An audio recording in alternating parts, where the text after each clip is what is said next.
Συρίου δεηθόμεν Κύριε ελέησον, Κύριο Θεός ημών, ο εκ του πληρώματος της κολυμβήθας δια της αγαθότητος αγιάσας τους εις εμπιστεύοντας ευλόγησον του παρόν ύπνο και επί την κεφαλήν αυτής η ευλογία σου καταβήτω και ως ευλόγησες δια του προφήτου σαν που είδα βήθον βασιλέα.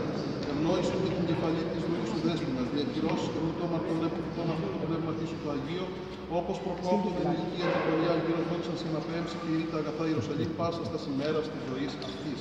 Ότι πρέπει σε πάσα δόξα τιμή και προσκύνη στο Πατρί και το Υιό και το Αγίο Πνεύμα του Υιού και εις τους αιώνας των αιώνων. Αγκαλίτσα ή χεράκι? Είναι αγκαλίτσα να κάνουμε ένα κύκλο. Πρέπει να κάνουμε γύρω. Έλα, πήγαινε αγκαλίτσα στον νονό. Αγκαλίτσα στον νονό, βάλουμε αυτή την κορδέλα που είναι ωραία. Κάτσουμε γύρω, να πάμε γύρω.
Thank you.